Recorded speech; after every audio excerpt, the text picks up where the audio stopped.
Então vamos lá, queridos. Eu vou fazer o meu melhor, tá, para tentar tornar tudo que eu vou dizer fácil de você entender.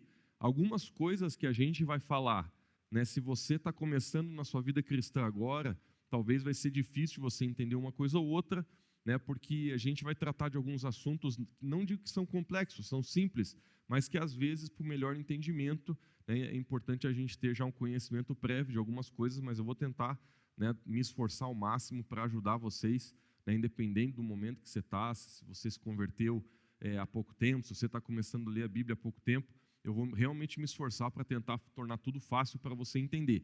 Mas eu também peço que você preste atenção, porque o meu desafio é bem longo, né, até o final do nosso horário aqui finalizar a matéria, e o assunto, ele não é que ele é difícil, mas se você não prestar atenção, às vezes você não vai conseguir ligar um ponto ao outro, e às vezes você vai se perder em alguma coisa aqui.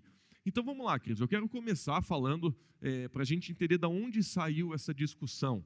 Hoje os dois principais assuntos é a salvação, obrigado, Paty. A gente vai falar sobre a teologia da salvação e da predestinação. Mas é impossível a gente entrar nesses assuntos, não é que é impossível, mas como eu quero embasar bem vocês, eu quero mostrar de onde que isso surgiu. Então existe assim uma grande discussão que está na internet, está em todo canto, a respeito desses dois nomes aí, que as pessoas chamam uns de arminianos e outro de calvinistas. Quem já ouviu esses termos? Levanta a mão, só para eu ver quem está familiarizado. Então, a grande maioria de vocês. Então, geralmente, existem essas duas teorias teológicas, né, sobre salvação, predestinação e outras coisas, né, e eles englobam essa galera em grupos. Né, uns chamam, né, de calvinistas, e vocês já vão entender o que os calvinistas acreditam, e outros falam dos arminianos, e vocês já vão entender o que os arminianos acreditam. O que eu gosto de dizer, queridos, é que a gente não é calvinista, a gente não é arminiano, a gente é da palavra, a gente é de Cristo. Esses são homens que na história tiveram uma relevância grande dentro da, digamos assim, da construção, né, daquilo que a teologia sistemática da igreja foi organizando ao longo dos anos. Essas pessoas foram importantes. Eu quero começar falando um pouco delas. Por exemplo, quem foi João Calvino? João Calvino, ele foi um dos principais líderes da reforma protestante lá no século 1600. E esse cara ali, tá, o dia que ele nasceu, o dia que ele morreu, tal, ele morreu lá em Genebra, na Suíça, mas inicialmente ele estudou ali Direito e Humanidades, mas depois se dedicou à teologia e se envolveu com as ideias da reforma. Né? Martinho Lutero, em 1500, ele iniciou a reforma protestante, que eu creio que a maioria de vocês conhece, né, que foi quando, né, Martinho Lutero, que era uma pessoa católica, ele começou a trazer algumas teses que iam contrário àquilo que o Papa e a Igreja Católica pregava. Resumindo, o pau quebrou, a maioria de vocês sabe o que aconteceu, perseguição para esses que quiseram trazer, né, a renovação da palavra, que é aquilo que a gente crê hoje. Né? Por que a gente é chamado de protestante, né, o cristão? Da onde que vem esse termo que o crente, que o evangélico é chamado de protestante? É porque, né, olhando o contexto histórico, foi porque nós não, né, mas digamos assim, as pessoas que acreditaram, né, e começaram a trazer o que nós acreditamos hoje, protestaram contra o Papa e a Igreja Católica e começaram a trazer, né, novos princípios que são realmente os princípios da palavra. Então esse cara, ele junto ali das reformas, né, ele foi muito influenciado por Martinho Lutero pelas reformas, mas ele fugiu para a França, lá para Genebra, quando, né, o pau começou a quebrar para cima dele, ele teve que fugir por perseguição religiosa. Bom, o pensamento de Calvino, ele ficou conhecido como calvinismo. E o que esse cara acreditava? São 5 teses principais. O que ele estabeleceu, digamos assim, para quem era discípulo dele, aluno dele? Primeira coisa, depravação total. O que isso significa? Que o homem, após a queda, após o pecado, ele está totalmente incapaz de buscar a Deus por si mesmo. Ou seja, o ser humano não tem condições de responder a Deus. E ele embasou isso naqueles versículos que estão ali. Então Calvino, ele falou assim, uma vez que o homem caiu em pecado, não existe o que ele pode fazer para ele se arrepender. Ou seja, o arrependimento precisa vir só de Deus, e é só Deus quem pode dar o arrependimento. Ou seja, não existe livre-arbítrio no homem para ele decidir pelo arrependimento. Quem se arrepende são as pessoas que Deus escolheu para se arrepender. Essa era a ideia dele. Qual que era o segundo ponto? Eleição incondicional, ou seja, é Deus que escolheu desde a eternidade aqueles que iam ser salvos. Não por mérito ou previsão de fé, mas por seu propósito soberano. Ou seja, Deus antes da fundação do mundo elegeu aqueles que salvaria. Ele que toma a iniciativa, Deus que coloca no coração dos eleitos a aceitação por Ele. Não depende de nós, somente da obra da graça de Deus. Então essa é a segunda grande coisa que ele acreditava, né, que a salvação ela vem 100% de Deus. Não existe posicionamento humano, não existe responsabilidade humana. Né? O homem, ele simplesmente nasceu, Deus escolheu pessoas, elegeu pessoas, né, predestinou pessoas para ser salvas, e não existe nada que o homem possa fazer com relação a isso. É totalmente uma obra de Deus, da misericórdia de Deus, sobre os homens que Deus quis salvar. O terceiro ponto é que é a expiação limitada. Cristo morreu de forma eficaz pelos eleitos, garantindo a salvação deles. Então, é o que Calvino acreditava, é que quando Jesus morreu, ele não morreu pela humanidade, ele não morreu por todo homem, ele não morreu para todos, ele morreu só para aqueles que Deus de antemão tinha eleito para si. E eles embaseiam isso naqueles versículos que estão ali anotados, não tem tempo de ler agora, mas daqui a pouco a gente vai falar um pouco sobre isso. Quarto ponto é a graça irresistível. O que isso prega? Que quando Deus chama alguém eficazmente, essa pessoa não consegue resistir à graça regeneradora de Deus.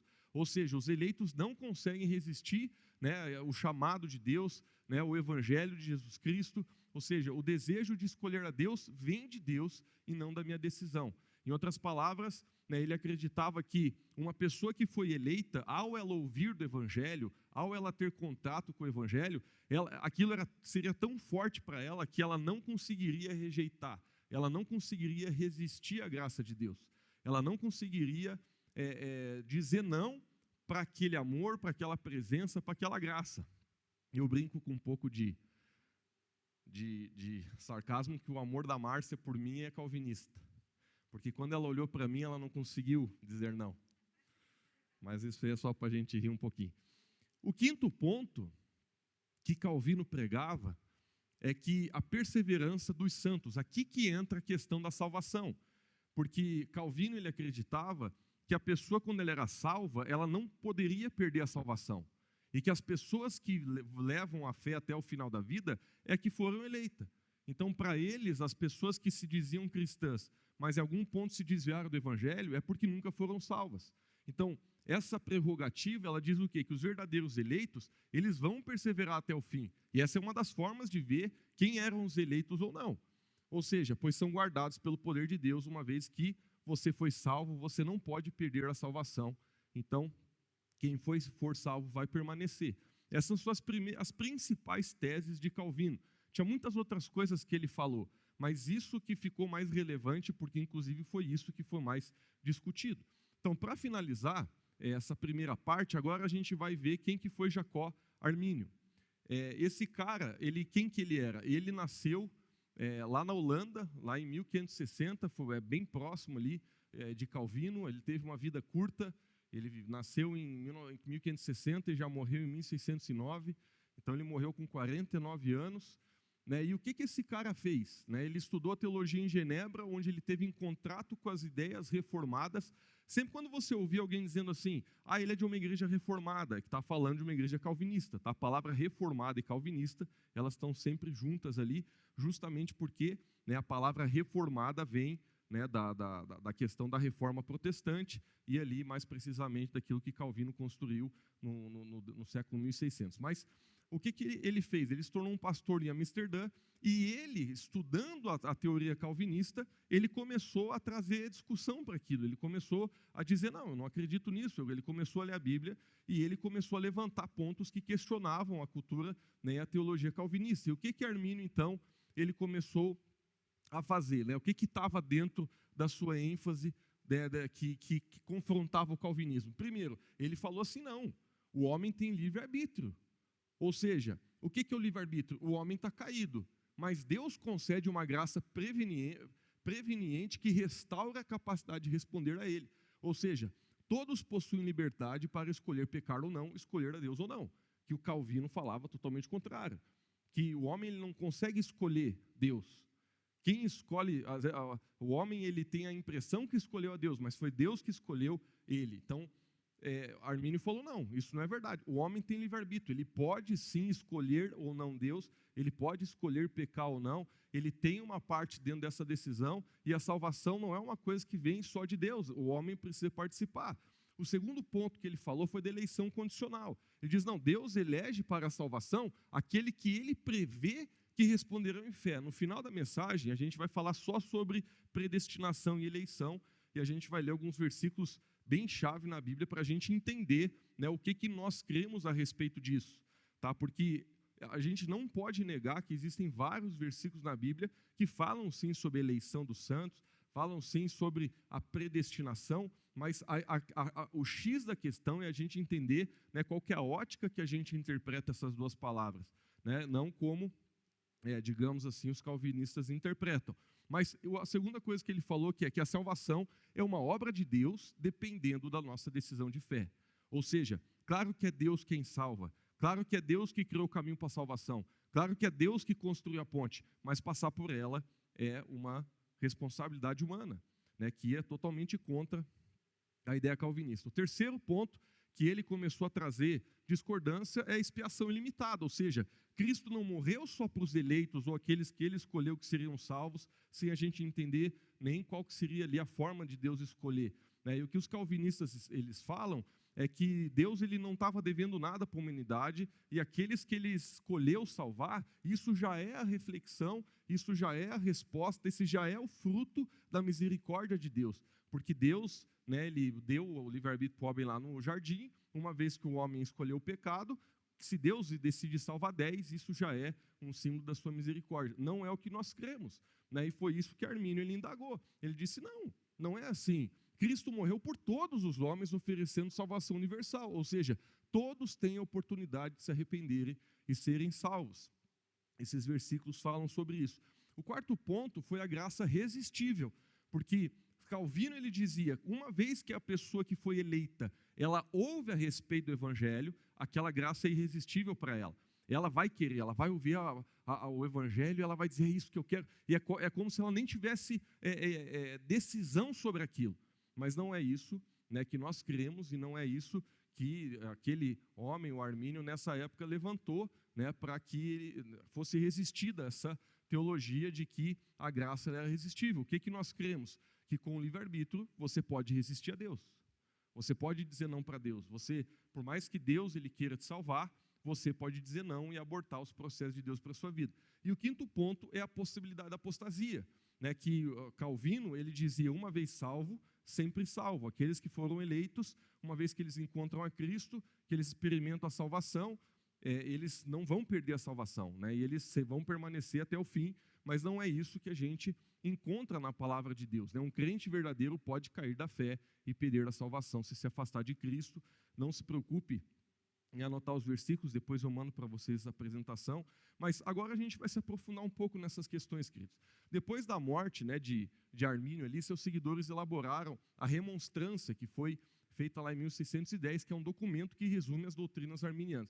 Então esse movimento ele foi debatido no Sínodo de Dort, né, isso aí era de maioria calvinista, eles não aceitaram a teologia de Armínio nem dos seus seguidores, e eles foram lá e determinaram que a teologia de Calvino era correta, e por muitos anos, inclusive nos Países Baixos, ali da Holanda e região, né, essa teologia ela foi muito forte.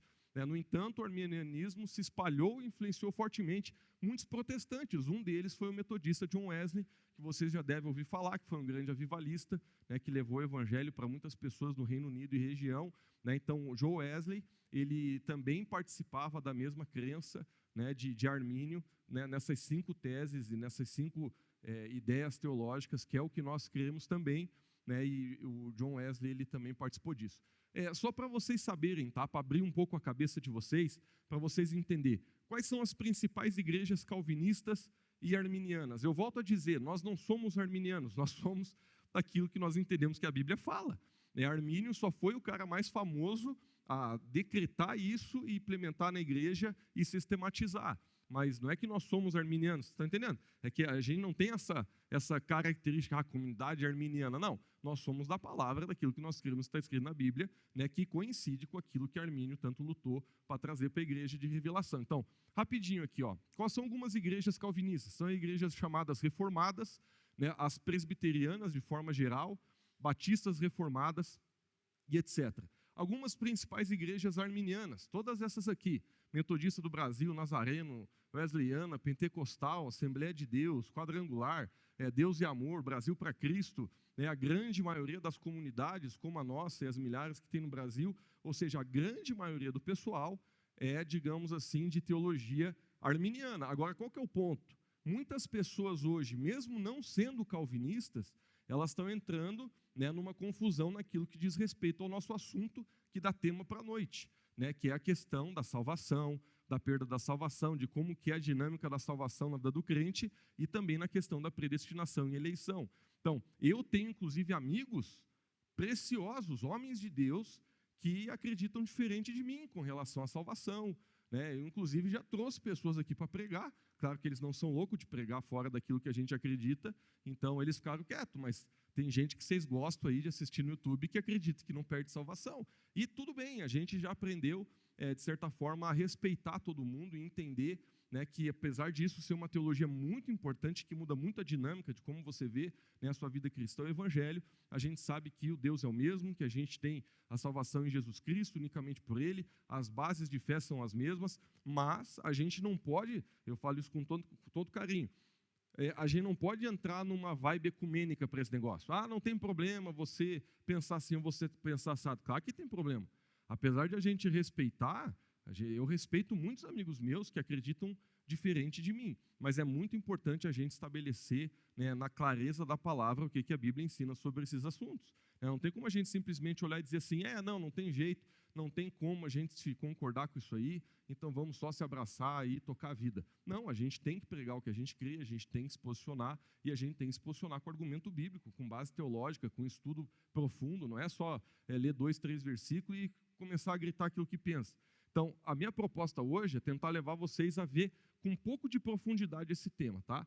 Então, outra coisa para assim, clarear um pouco a cabeça de vocês, eu tenho certeza que vocês já ouviram esse termo neopentecostalismo. O que significa? São as igrejas que surgiram na década de 70, depois dessa ideia, inclusive, do pentecostalismo, que iniciou principalmente no Brasil, que é a igreja, a Assembleia de Deus, Deus e Amor. Então existem as neopentecostais, que são as famosas igrejas aí, que elas têm um apelo bem grande, assim, enfatizam bem a liberdade humana, a possibilidade de perder a salvação, eles acreditam nisso, mas eles também têm uma ênfase muito grande, assim, com relação à prosperidade e outros pontos, a libertação e aquela coisa, e aqui tem algumas igrejas aqui do Brasil que são consideradas neopentecostais. Isso aqui é só um extra para você poder separar na tua cabeça, quais são as igrejas, como é que funciona, assim como a gente já falou ali das igrejas que seguem a teoria calvinista e as outras, seguindo, de certa forma, a teoria arminiana, mas eu volto a dizer, muito hoje a gente está vendo de pessoas que não são calvinistas, puxando alguns princípios e valores de Calvino para a sua teologia pessoal. Então, em resumo, o calvinismo ele destaca a soberania de Deus, a iniciativa divina em tudo e a certeza da salvação dos eleitos. Já o arminianismo enfatiza a responsabilidade humana, a oferta universal do Evangelho e a necessidade de perseverar em Cristo. Então, qual que é a questão, queridos? Não é decidir para que lado a gente vai ficar. A questão que a gente tem que olhar para dentro do nosso coração hoje é ver o que a palavra de Deus fala. Então, pelo entendimento correto da palavra de Deus que a gente vai chegar nesse lugar, que nunca se contradiz. Agora, olha, presta atenção. E que mesmo quando parece que o faz, na verdade o que temos é um desafio de entendimento e compreensão. Porque é inegável, meus irmãos, que a gente lê um versículo bíblico e às vezes a gente lê outro, parece que eles estão se contradizendo nesses assuntos. E a gente vai ler vários deles agora. Mas a questão não é que a Bíblia se contradiz, a Bíblia nunca se contradiz. O que a gente precisa é afastar mais um pouco, no bom sentido, a nossa visão daquilo que está ali, para a gente enxergar uma figura maior, para a gente enxergar a big picture, como a gente fala, para você enxergar o cenário maior e ter revelação sobre aquilo que a Bíblia realmente está falando sobre esses assuntos. Então vamos lá. Principais versículos do calvinismo, ou seja, por que eles acreditam naquilo que eles acreditam? Vamos ver bem rápido aqui. Primeiro, a questão da depravação total, ou seja, que o homem não tem como ir para Deus sozinho, que o homem sozinho ele não pode tomar a decisão de chegar a Deus. Lá em Romanos 3,10, a Bíblia diz, não há justo, nenhum sequer, não há quem entenda, não há quem busque a Deus. Poxa, tu lê um versículo desse e realmente você pode começar a pensar, cara, mas eu acho que os caras estão falando tem sentido. Lá em Efésios 2:1 diz, ele vos deu vida, estando vós mortos nos vossos delitos e pecados. O que os calvinistas falam? Um morto não faz nada, um morto não tem vontade, um morto não tem decisão, um morto ele não pode ter nenhum desejo dentro de si. A Bíblia está dizendo que a gente estava morto para os nossos pecados, e por isso eles afirmam aquela teoria, né, digamos assim. João 6,4, ninguém pode vir a mim se o Pai que me enviou não o trouxer. Então, por causa desses versículos, eles falam, ninguém consegue se arrepender, ninguém consegue por si tomar uma decisão de se chegar a Cristo. É Deus que traz, é Deus que manda, é Deus que coloca o desejo no coração do homem de se arrepender, é Deus que coloca o desejo no homem de vir para a igreja, né? E esses são alguns versículos que ele se baseiam. Segundo ponto aqui da eleição condicional, quais são alguns versículos que ele se baseia? Lá em Romanos 9:15-16 diz, terei misericórdia de quem eu tiver misericórdia, assim, pois, não depende de quem quer, nem do que corre, mas de Deus que se compadece. Efésios 1:4-5 diz, assim como nos escolheu nele antes da fundação do mundo. Né? A gente já vai entrar, tá? Fiquem tranquilos, que daqui a pouco eu vou trazer uma explicação um pouco mais tranquila e calma sobre esses aspectos que a gente está lendo aqui, né? Que realmente trazem muitas vezes dúvida no nosso coração. João 15:16, não fostes vós que me escolhestes a mim, pelo contrário, eu vos escolhi a vós. Pô, não está parecendo que os caras estão certos? Né, quando a gente lê esses versículos aí, a gente pensa, pô, malucão, homem do céu, me ajude aí, que agora tu mesmo está me confundindo. Calma, não vai embora antes, senão tu está ralado. Se você sair daqui agora, tu está frito. Mas terceira questão da expiação limitada, né, que eles diziam ali que só alguns foram chamados a ser salvos pela vontade de Deus. Quais são os versículos que eles embaseiam isso? O bom pastor dá a vida pelas ovelhas, dou a minha vida pelas ovelhas. Eles falam que as ovelhas está falando, né, de um grupo selecionado. Mateus 1:21, ele salvará o seu povo dos pecados dele, ou seja, como se ele estivesse morrendo para um grupo seleto. Efésios 5:25, Cristo amou a igreja e a si mesmo se entregou por ela. Então eles voltam a dizer, Jesus morreu só pela igreja, Jesus morreu só pelos eleitos, mas não é o que a gente crê, daqui a pouco a gente já vai explicar isso. O quarto ponto da graça irresistível, ou seja, que o homem não tem como rejeitar, uma vez que o amor de Deus o persegue. Quais são os versículos que eles trazem ali? João 6,37, todo aquele que o Pai me dá, esse virá a mim. Ou seja, eles dizem, ó, a própria Bíblia está dizendo que o cara vai vir. Deus já colocou no coração dele, o Pai deu, vai vir. Lá em João 6,44, ninguém pode vir a mim se o Pai não o trouxer. Pô, parece convincente pra caramba. Lá em Romanos 8,30, aos que predestinou, a esses também chamou, e aos que chamou, a esses também justificou. Então eles falam, né, que Deus predestinou as pessoas, e o versículo está dizendo claramente isso. Vou ler de novo, aos que predestinou, a esses também chamou, e aos que chamou, a esses também justificou. Tá? Mais à frente a gente vai entrar nessa questão de predestinação, então vai segurando aí, vai colocando as coisas dentro da manga, para daqui a pouco a gente puxar e tratar dessa questão de predestinação. Mas para finalizar essa questão aqui dos versículos, tem muitos outros, eu estou trazendo só os principais. O quinto ponto da perseverança dos santos, ou seja, que a salvação não se perde. Por que eles falam que a salvação não se perde? Lá em Filipenses 1:6 a Bíblia diz, aquele que começou boa obra em vós, há de completá-la até o dia de Cristo Jesus. Ou seja, eles dizem assim, que se a Bíblia está dizendo que ele começou uma obra e vai terminar, é porque não tem como ele começar a obra e a obra separada no meio do caminho. Mas não é isso que a Bíblia fala de forma macro, tipo, a gente entende, e daqui a pouco a gente vai estudar a palavra para a gente mostrar por que isso não é interpretado dessa forma. João 10:27-29 diz, as minhas ovelhas ouvem a minha voz, ninguém as arrebatará da minha mão. Então eles dizem que aquele que é ovelha de Deus não tem como sair do aprisco nunca mais, né, porque a própria Jesus está dizendo que ninguém vai conseguir arrebatar da mão dele. Romanos 8:38-39 diz, nada poderá nos separar do amor de Deus. Então, desses e outros versículos vem a ideia, né, de que uma pessoa, quando ela é salva, ela nunca mais vai poder perder a salvação. Agora, vamos virar a página e vamos estudar um pouco agora sobre os principais versículos que constroem a teologia que nós cremos, né, que é a teologia dos princípios que Armínio lutou e levantou dentro da igreja da época e que até hoje tem discussão teológica. Primeiro, a respeito da depravação parcial. Ou seja, lá era depravação total, aqui a gente quer o quê? Na depravação parcial, ou seja, o homem sim, ele foi afastado de Deus por causa do pecado, mas existe uma graça que Deus derramou sobre todo homem, que lhe dá o livre-arbítrio de decidir por Deus. Então, quais são os versículos? Lá em João 12:32 diz, e eu, quando for levantado da terra, atrairei todos a mim mesmo. né? Lá em Tito 2,11 diz: a graça de Deus se manifestou trazendo salvação a quem? Todos os homens. Atos 17:30, Deus notifica aos homens que todos em toda parte se arrependam. A Bíblia ela é muito clara em dizer que a vontade de Deus para salvar é a todos. É todos Deus ele tem esse desejo de salvar e é isso que nós cremos.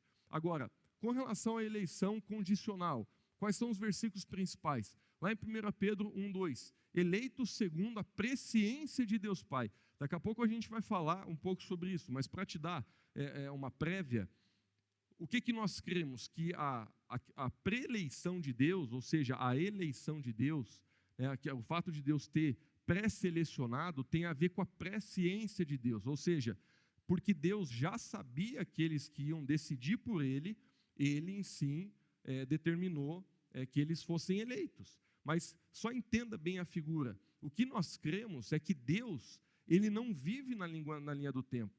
Então Deus, o fato de Deus saber todas as decisões que você ia tomar na vida, não tira de você o potencial e a responsabilidade que foi de você que tomou essas decisões. Ou seja, Deus, Ele não é surpreendido por nenhuma ação humana. Se você decide ir embora de Lages hoje à meia-noite, isso não pegou Deus de surpresa. Deus, Ele conhece todos os teus dias e todas as tuas decisões, e tudo que vai acontecer e que já aconteceu. Mas isso não tira a responsabilidade humana, nem o fato de o homem estar decidindo pelas suas ações. Então, só vou colocar esse parênteses para a gente continuar e daqui a pouco voltar nesse tema. Lá em 2 Pedro 3,9 diz: não querendo que alguns se percam, senão que todos venham a arrepender-se. Então, o que nós cremos é que Deus, Ele elegeu as pessoas de acordo com a sua presciência, mas não de acordo com a sua pré-determinância em querer salvar alguns. Deus, Ele quer salvar a todos, o Evangelho é para todos, Jesus morreu para todos. Mas muitas pessoas não vão querer mesmo o Evangelho. E não é porque elas não foram eleitas, mas é porque elas rejeitaram o plano da salvação. Daqui a pouco a gente entra um pouco mais nisso. Deixa eu terminar essa primeira parte aqui da aula, e aí a gente vai avançar para a segunda, que a gente vai falar mais de alguns versículos que tratam disso de forma mais individual. Terceiro ponto é a expiação ilimitada. Né? Que o que nós cremos? Que Jesus morreu para todos. Lá em João 2,2 diz: Ele é a propiciação pelos nossos pecados, e não somente pelos nossos, mas também pelos do mundo inteiro. Não tem como a gente interpretar isso de outra forma. Não tem como a gente dizer que Jesus não morreu pelos pecados do mundo inteiro, mas só pelos eleitos. Outro versículo, lá em 1 Timóteo 2,3,6 diz: Deus deseja que todos os homens sejam salvos. Cristo Jesus a si mesmo se deu em resgate por todos. Não tem sentido a gente dizer que esse versículo não está falando todo de forma literal.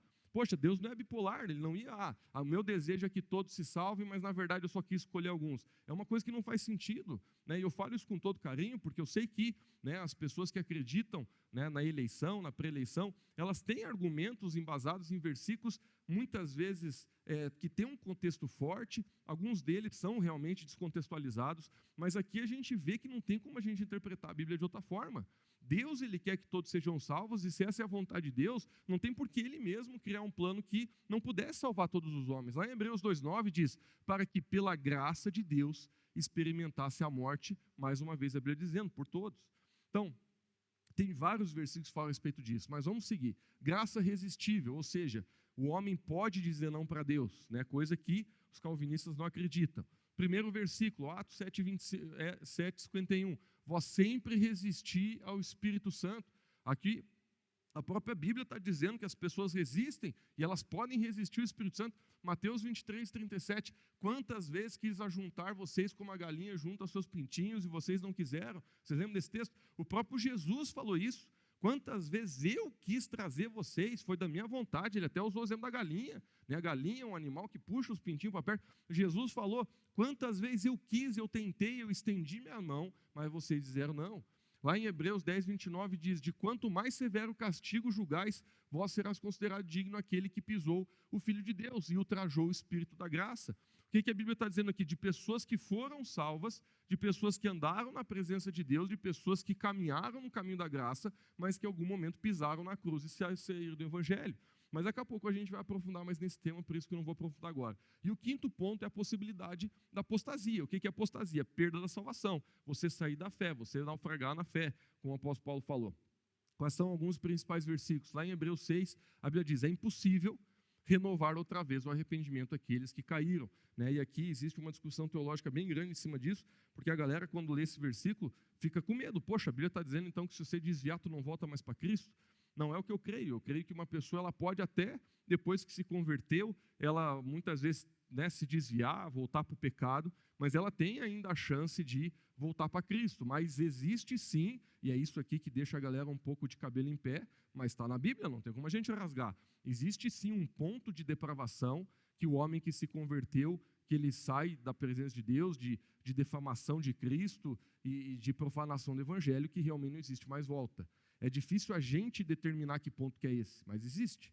Tem pessoas que elas já andaram em Cristo, se afastaram do Senhor, hoje elas literalmente declaram e desejam, e tudo dentro delas rejeita Cristo, a sua vontade, a sua palavra, e a Bíblia fala, eu não sou ninguém para trazer qual que é a linha, mas existe uma linha onde uma pessoa cruza que não existe mais esperança de arrependimento. E não porque Deus não quer salvar, mas é porque a pessoa cruzou uma linha que a sua consciência não consegue mais voltar, e isso está na palavra de Deus. Mas lá em 2 Pedro 2, 20, a Bíblia fala: se deixaram enredar e são vencidos, o seu último estado se tornou-se pior que o primeiro. Quem já foi no encontro com Deus nunca se esquece desse versículo, porque a gente estuda lá essa questão de pessoas que estiveram em Cristo, mas ao se afastarem, fizeram do seu estado primeiro, é isso que Jesus falou, o estado primeiro é o quê? O primeiro momento que ela veio para Jesus. Então, são termos, queridos, que não tem como a gente rasgar na Bíblia. Não tem, e acredite, ainda a gente vai ler muito versículo ainda hoje à noite. Não tem como a gente olhar para esses versículos e não entender que a Bíblia está falando de um primeiro momento de salvação e de um momento que a pessoa se afastou e de ela poder fazer isso. Lá em Gálatas 5, capítulo 4, a Bíblia diz: da graça vos desligaste, meu Deus do céu. Da graça vos desligaste, a pessoa estava na graça, vos desligastes. Vós que procurais justificar-vos da lei, na graça tendes caído. Então a Bíblia aqui mais uma vez exorta dizendo: você pode se desligar da graça. Claro, meus irmãos, que você não perde a salvação como você perde uma moeda. Eu lembro quando eu era criança, eu literalmente achava que eu estava ali. Eu pedia perdão pelos meus pecados de manhã. Aí eu falava: Jesus, perdoa os meus pecados. Aí à tarde, se eu brigava com alguém, eu já achava que eu estava indo para o inferno. Não é assim. Você não perde a salvação não é um negócio, uma luz que você fica ligando e desligando na tua vida 10 vezes no dia. Aí você fica pensando assim, eu pensava quando era criança, cara, tomara que Jesus venha meio no slow motion para dar tempo de pedir perdão. É o que eu imaginava. Eu era tão louco nessa ideia, eu vou falar para vocês aqui uma coisa louca, mas é a minha verdade. Vocês lembram quando deu o 7 de setembro? O 11 de setembro, que estacaram as torres, E eu lembro que eu tinha visto um cara cair do prédio. E aí eu estava vendo um documentário que falou o tempo que a pessoa caiu. Demorou mais de 1 minuto para ela cair. Imagine você caindo, sabendo que vai morrer, 1 minuto, assim, você olhando, ferrou, acabou minha vida. E eu me lembro que o pensamento que eu tive foi justamente esse. Eu pensei, cara, mas esse cara morreu também sortudo, Porque deu tempo de se arrepender. Eu pensei, se o camarada estava caindo ali, 1 minutão, velho, para você dizer: Deus, me perdoe. Às vezes eu ficava imaginando os caras caindo de avião, demoram 3 minutos, bicho, 2 minutos, dependendo da queda. Eu também pensava assim, nossa, dá tempo de o cara se arrepender. Eu não estou dizendo que uma oração no final da vida não vale, senão o ladrão lá do lado de Jesus não tinha sido salvo. Vocês conhecem a história do ladrão do lado de Jesus? O homem estava no pecado. De repente ele teve a fé de olhar para Jesus e dizer, na verdade ele olhou para o outro companheiro ladrão, E ele falou: ô meu chegado, nós estamos aqui nessa cruz porque merecemos, mas ele nada fez. Aí ele teve a fé de olhar para Jesus e dizer: Deus, lembra de mim quando entrar no paraíso. Poxa, o camarada teve uma fé violenta. No final da reta, na caçapa 8 ele foi salvo. Então, voltando aqui, para a gente não ficar viajando nesses meus pensamentos, mas eu achava que a salvação era uma coisa que você liga e desliga na tua vida todo dia. Tipo assim, pequei, estou indo para o inferno. Fiz uma oração, voltei a ir para o céu. E não é assim, gente. A questão da apostasia, a questão de você perder a fé e perder a salvação, não é assim. Não estou dizendo que você pode pecar, mas o processo de você viver esse processo que a Bíblia chama de cair da graça, não é um pecado, não é, gritei com a minha esposa de manhã, estou indo para o inferno. Não é isso. né? Eu gosto do exemplo que o pastor Luciano Subirá dá, diz assim, muita gente, né, fica pregando contra nós, que crê que a salvação se perde, como se a gente quisesse levar as pessoas no medo, né? Ó, cuidado, só você vai para o inferno. Mas não é. Por exemplo, no meu casamento, eu estou casado com a Márcia. Eu sei que a gente pode se separar, mas eu não acordo com esse medo, porque eu sei quem eu sou, eu sei como é que eu estou vivendo, e por mais que eu, às vezes, possa ter uma atitude errada contra ela, eu sei que eu não vivo com medo de me separar dela. Faz sentido o que eu estou querendo dizer ou não? Então, você não precisa ter medo de ir para o inferno, porque se você está em Cristo, meu amigo, você sabe quem tu é, você sabe que você não é perfeito, mas você está tentando melhorar todo dia. Eu, de verdade, não tenho medo nenhum de me separar dela, ainda que eu sei que se eu não andar no trilho, eu posso levar o meu casamento ao divórcio. Quantos estão entendendo? Então, a salvação é um processo semelhante. Você não perde como você liga e desliga uma luz. Nossa, hoje eu fiz uma oração de manhã, estou indo para o céu. Aí, poxa, eu tive um pensamento impuro, estou indo para o inferno. Não é assim. Não é assim que funciona a perda da salvação. Mas a Bíblia claramente fala de um processo que muitas vezes ele é até um pouco demorado, mas que pode levar uma pessoa a cair da graça, e a gente já vai estudar um pouco mais sobre isso. Então, a salvação, ela é vista na palavra de Deus em 3 etapas que a gente já vai entrar, mas essa frase, ela é uma frase interessante, que a salvação é um processo, eu já vou falar um pouco sobre isso. Lá em Filipenses 2,12, queridos, é o seguinte, deixa eu ver que oração, 15 para as 9, tem literalmente uns 100 versículos para a gente ler. Então, eu vou medindo, eu vou olhando o relógio. Se eu ver que o tempo está acabando, eu vou pulando alguns versículos para a gente acabar na hora, ok?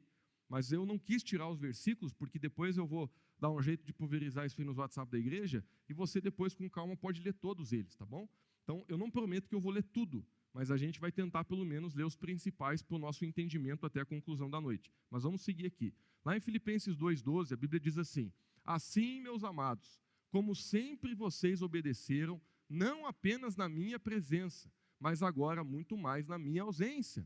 Ponham em prática a salvação de vocês com temor e tremor. Isso aqui o apóstolo Paulo está falando para o pessoal. Tem outra versão que, em vez de usar a palavra ponham em prática, diz exercitem a salvação de vocês com temor e tremor.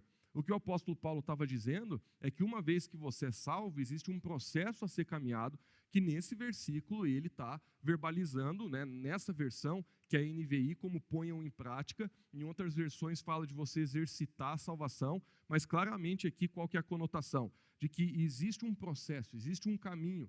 Né? A Bíblia diz, Jesus mesmo falou, que existe uma porta e um caminho que conduz à salvação. Se a questão fosse só a porta, Jesus ia dizer, existe uma porta que conduz à salvação, mas Jesus não disse isso. Jesus falou que existe uma porta e existe um caminho, e é disso que o apóstolo Paulo está dizendo, que uma pessoa, quando ela é salva, ela entra num processo, que daqui a pouco eu vou explicar para vocês com mais clareza.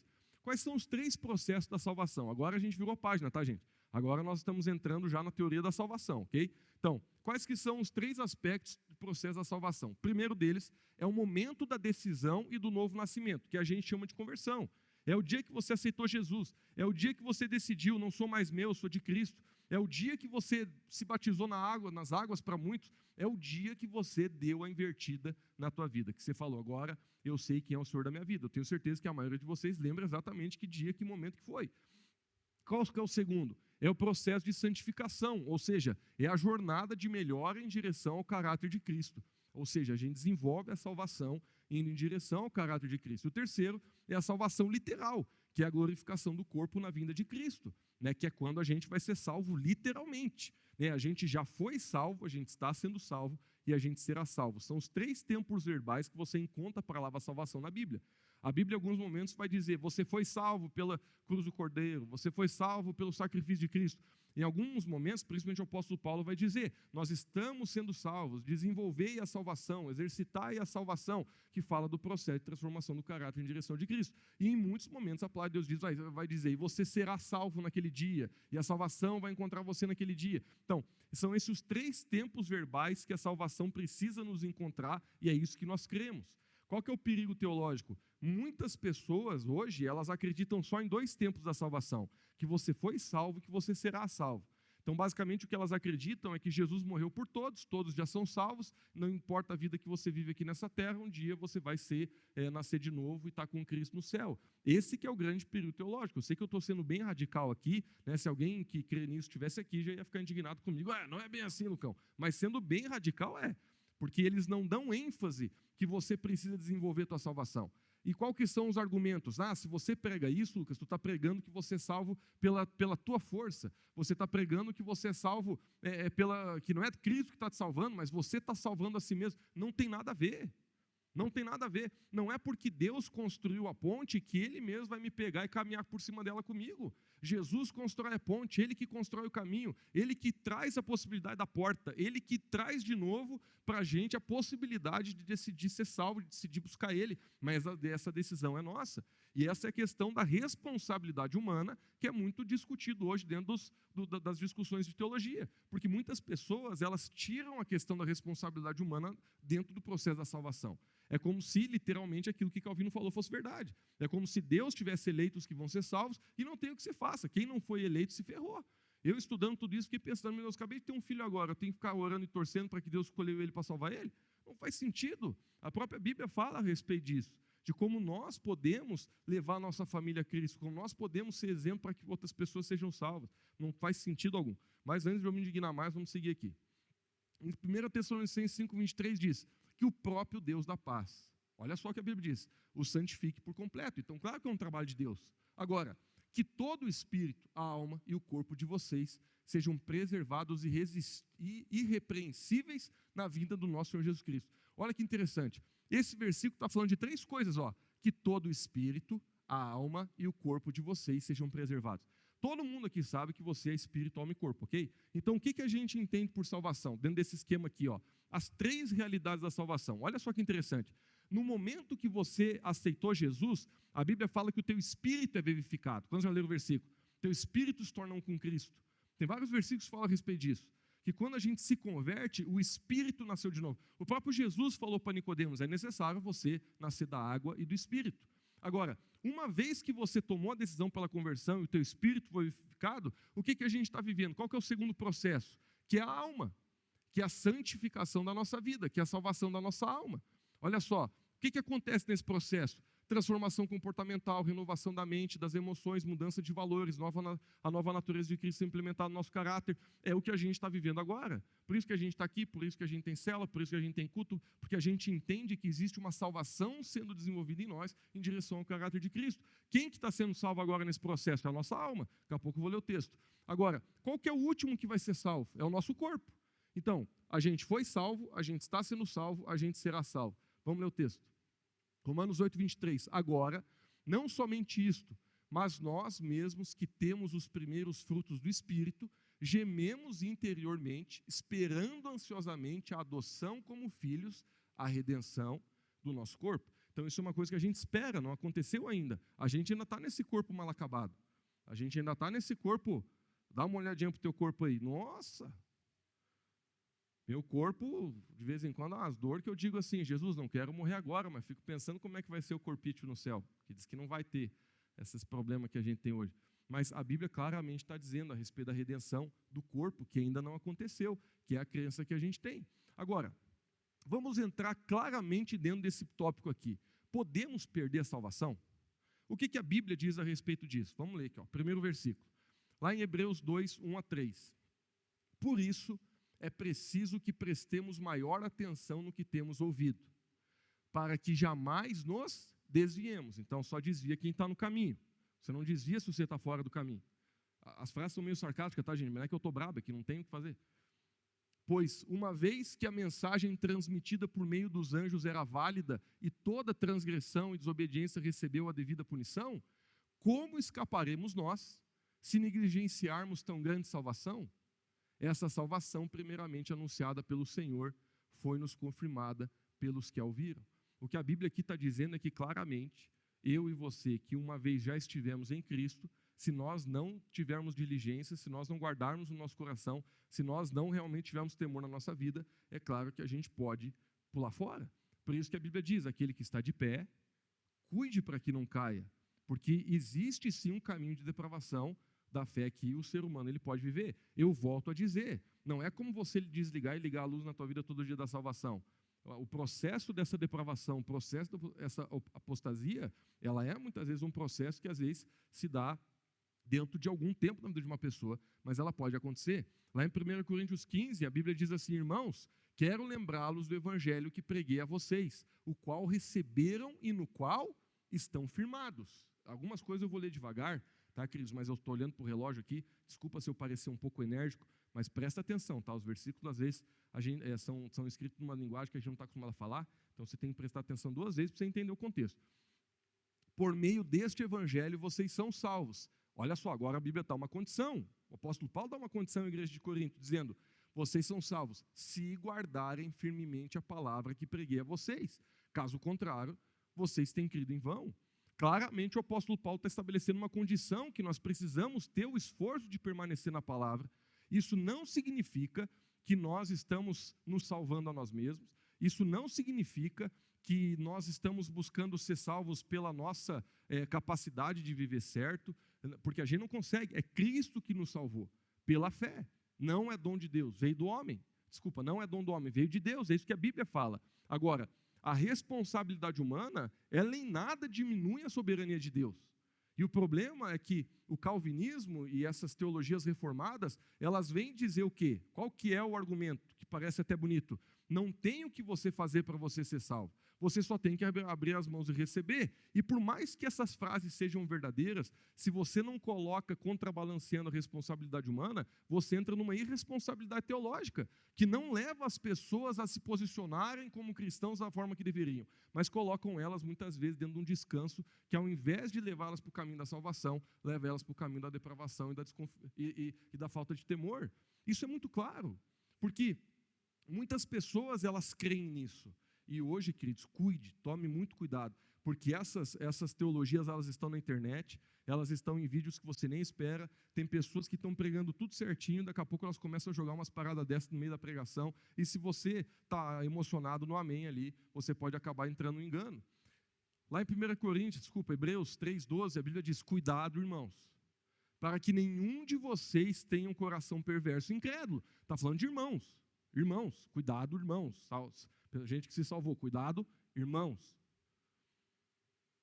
Que se afaste do Deus vivo. Estava próximo, poxa, porque por isso que se afastou. Ao contrário, encorajem uns aos outros todos os dias durante o tempo que se chama hoje, a fim de que nenhum de vocês seja endurecido pelo engano do pecado, pois temos sido os participantes de Cristo, se nos apegarmos até o fim à confiança que tivemos no princípio. Queridos, são vários versículos, tá? Eu não vou parar de ler. Você vai deixando a palavra entrar dentro de você aí. A palavra que mais uma vez está dizendo das condições. Nós não somos salvos por nós, mas existe a parte humana. É uma cooperação, que daqui a pouco tem um versículo que literalmente fala isso.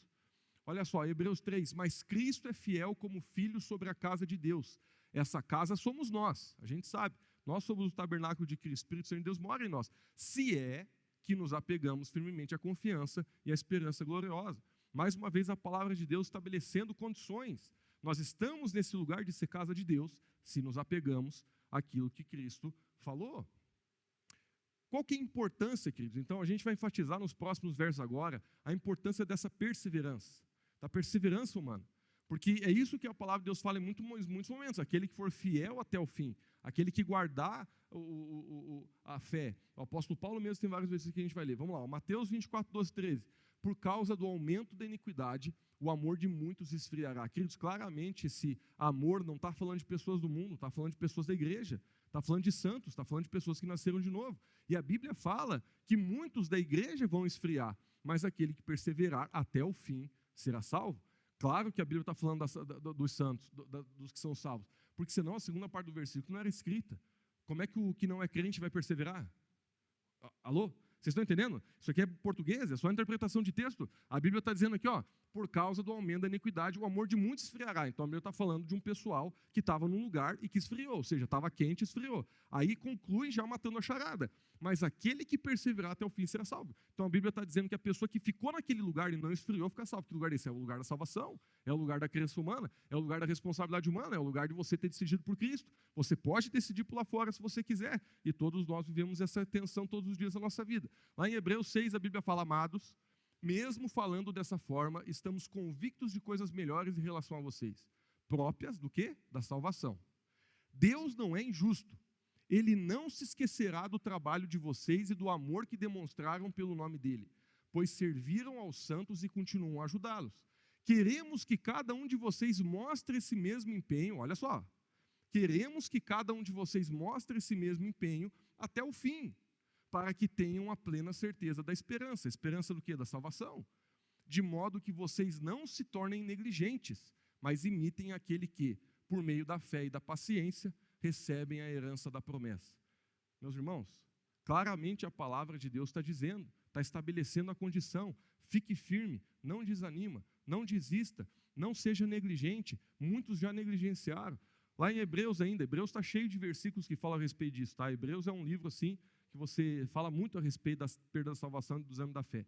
Lá em Hebreus 6 a Bíblia fala, quando Deus fez a sua promessa a Abraão, por não haver ninguém superior por quem jurar, jurou por si mesmo, dizendo, esteja certo de que o abençoarei e farei numerosos os seus descendentes. Agora olha o que a Bíblia diz, foi assim que depois de esperar pacientemente, em outras versões fala perseverar muito, ou seja, depois de Abraão perseverar, ou seja, depois de ele tomar decisões que levaram ele a não desistir, Abraão alcançou a promessa.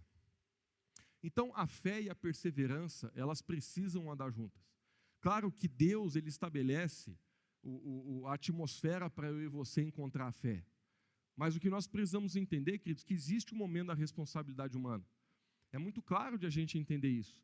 Deus, ele ama cada um de nós e através daquilo que ele fez na cruz do Calvário, ele possibilitou que cada um de nós, a gente pudesse ser salvo, a gente pudesse tomar a decisão por Cristo. E daqui a pouco eu vou entrar nessa questão tão importante teológica, de como Deus vai julgar a humanidade.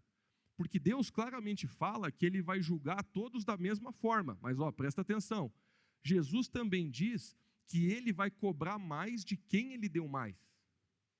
Então muitas pessoas, eu vou trazer para vocês as minhas dúvidas. Eu pensava assim, Deus, cara, eu vou falar de mim. Cara, eu nasci numa família cristã. Quando eu nasci, meu pai já era pastor, bicho. Aí eu ficava pensando, meu Deus, mas que sorte que eu tive, homem. Tem gente que nasceu lá no raio da Rússia, lá, que ninguém nem fala de Jesus, homem. O cara se ferrou. O cara nasceu longe. Queridos, por mais que a gente sabe que o mundo não é justo, as pessoas não nascem com as mesmas possibilidades, as pessoas não nascem com, vamos usar o termo sorte, as pessoas não nascem com a mesma sorte, tem pessoas que elas têm mais dom, tem pessoas que elas têm menos dom, parece que tem pessoas que elas nascem com um coração pior que os outros. Quando a gente avalia essa questão de como todo mundo chega nesse mundão, parece que quer dar uma bugada na nossa cabeça, não quer? Porque você começa a pensar, Lucão, mas homem do céu, faz sentido um pouco o que os caras falam, homem. Cara, eu conheci gente que nasceu lá nos quintos, homem do céu, nunca ouviu falar de Jesus. Poxa, e você que nasceu numa família de pastor, homem do céu. Quem que determinou que você ia nascer na família do pastor Hugo e o outro ia nascer lá naquela família desgracida? Meus irmãos, tem coisas que eu não sei explicar para vocês, de verdade, e ninguém consegue. Você pode ir para o YouTube aí, ninguém consegue explicar algumas coisas. Agora, uma coisa eu sei, o peso do julgamento não vai ser o mesmo para todos. A Bíblia claramente fala, quem muito foi dado, muito será cobrado. A gente que, não quero causar temor aqui, tá? Mas vamos ler a Bíblia. A gente vive numa janela de oportunidade enorme. Você acha que a régua que Deus vai usar com você é a mesma régua que Deus está usando com o cara da Coreia do Norte? Quando a gente estiver no dia da salvação? Eu não estou dizendo, não estou afirmando que existem pessoas que vão ser salvas que nunca ouviram de Jesus. Não é isso que eu estou dizendo. Mas uma coisa eu sei. O julgamento, ele é o mesmo para todos, mas ele não é aplicado para todos no mesmo peso. Jesus mesmo que falou isso, que ele vai cobrar aquilo que ele deu. Eu, às vezes, fico pensando, cara, eu acho que, não estou dizendo que eu sou muita coisa, mas eu acho que o julgamento na minha vida vai ser com uma régua velha meia curta, porque, cara, o tanto de oportunidade que eu tive, e eu sei que muitos de vocês aqui estão comigo. Porque, cara, olha o tanto de oportunidade que a gente tem, cara, de ouvir de Deus, de estar numa igreja boa, de estar num país que a gente pode falar do Evangelho. Quantas oportunidades tu tem de se reconciliar com Deus, toda hora alguém te ligando para você ir na célula, pelo amor de Deus. Foi só um parênteses, tá? Vamos voltar. Então, fé e perseverança precisam andar juntos. Vamos seguir aqui, ó. textos que mostram esse retrocesso da fé. Primeiro, lá em Hebreus 10, por isso, olha só, que horas são? Não abandonem a confiança que vocês têm. Ela será generosamente recompensada. A Bíblia está dizendo, exortando a não abandonar. Então, se ela está dizendo para não abandonar, parece que pode abandonar. Portanto, vocês precisam o quê? Perseverar por uma decisão de vocês. De modo que depois de terem cumprido a vontade de Deus, recebam o que Ele prometeu. Pois em breve, muito em breve, aquele que vem virá e não demorará. Mas o meu justo viverá pela fé. Contudo, se retroceder, não me agradarei dele. Nós, porém, não somos dos que retrocedem para a destruição, mas dos que têm a fé para a preservação da vida. Então, claramente, o versículo está falando de pessoas que retrocederam na fé. Lá em 1 Timóteo, o apóstolo Paulo está exortando ali seu discípulo amado, dizendo: Timóteo, meu filho, segundo as profecias anteriormente proferidas a seu respeito, dou a você esta instrução. Firmado nelas, combata o bom combate, mantendo a fé e a boa consciência que alguns rejeitaram. Poxa vida! O apóstolo Paulo está dizendo: vou te dar um conselho, porque eu sei que você recebeu já umas palavras proféticas aí, tu tem palavra na tua vida, e o meu conselho é o seguinte, cara: vai ter combate, vai ter dia difícil, você não pode pifar, você não pode desistir, você não pode se largar no mato, você tem que ficar firme. E ele mesmo está dizendo aqui, alguns rejeitaram, e por isso o que fizeram? Naufragaram na fé.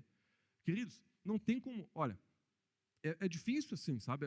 A gente até querendo acreditar no outro lado, não consegue. Porque aqui o apóstolo Paulo claramente está dizendo que alguns naufragaram na fé. Vamos lá. Você sempre vai escrever com aquilo que você pode escrever. Se tivesse avião no dia do apóstolo Paulo, talvez ele ia falar de avião. Daqueles que, caíram de avião e não. Mas qual que é o ponto? O ponto é que uma pessoa entra num navio para sair de um ponto A e chegar num ponto B. E o apóstolo Paulo está falando que nesse processo muitos foram para o buraco, naufragaram. Então, não tem como eu interpretar isso aqui dizendo que o apóstolo Paulo está falando de pessoas que nunca foram salvas, de pessoas que nunca estavam na graça, de pessoas que nunca receberam o novo nascimento. Ele mesmo está dizendo que muitas pessoas entraram no barco, salvação, começaram o processo da salvação, ou seja, começaram a andar dentro do caminho da salvação, mas em algum ponto naufragaram na fé. Ele está dizendo isso. Entre eles estão, ele fala até, dá uns spoilers aqui, Himeneu e Alexandre, os que entreguei a Satanás, poxa, para que aprendam a não blasfemar. Coisa séria. Aqui o apóstolo Paulo está dizendo que esses camaradas aqui não tinham mais jeito, porque eles blasfemaram contra Deus. Pessoas que se perderam no processo da jornada. Lá em 1 Timóteo, o apóstolo Paulo dizendo para ele, dizendo o seguinte: pois o amor ao dinheiro é a raiz de todos os males. Olha só o que a Bíblia fala. Algumas pessoas, por cobiçar o dinheiro, se desviaram do quê? Da fé. Estavam caminhando na fé e se desviaram. E se afligiram com muitos sofrimentos. Ainda em 2 Timóteo, o apóstolo Paulo, batendo as botas, ele falou: combati o bom combate, terminei a carreira, guardei a fé. Queridos, se ele está dizendo que guardou a fé, porque ele podia ter perdido a fé. São versículos que não tem como a gente ler diferente. E eu disse que eu ia ler bastante versículo. Dá vontade de ficar comentando, mas não dá. Hebreus, voltamos para Hebreus. Ora, com respeito àquele que uma vez foram iluminados. Foram iluminados, está falando de gente que foi salvo. Provaram um dom celestial. Meu Deus, não foi salvo? Tornaram-se participantes do Espírito Santo. A Bíblia mesmo fala que aquele que nasce de novo é o participante com o Espírito Santo. Como é que eu vou dizer que essa pessoa nunca foi salva? Por que eu estou sendo enfático? Qual que é a teoria calvinista? Qual que é a teoria de não perder a salvação? Eles dizem que a pessoa que se perdeu, ela nunca foi salva. Por isso que eu estou batendo o martelo. Você vai ouvir coisas na internet aí, até pessoas falarem para você: não, Lucas, você não entendeu, cara. É que você tem que entender o seguinte: a pessoa que se desvia, ela nunca foi salva, ela nunca se converteu. Ela veio para a igreja porque, poxa, vocês dão um bombonzinho aí, o cara vem, já ganha um bombonzinho, já ganha um cafezinho de grátis, já ganha um abraço da pastora Neuci, e vocês sabem que o abraço da pastora Neuci é o abraço que mais segura a negada aqui na igreja. É verdade ou não é? Quem concorda comigo, levanta a mão aí, quero ver. Então, o cara ganha um abracinho da pastora Neuci, bombonzinho VIP, cafezinho VIP. Tchuleque manda uma mensaginha na quarta-feira na célula dele. Poxa, eu quero ficar nesse lugar. Então, eu concordo que muitas pessoas estão na igreja e nunca foram salvas. Eu concordo. Mas eu não posso afirmar que essa pessoa aqui de Hebreus e de tantos outros versículos que a gente está lendo hoje à noite nunca foi salva, poxa.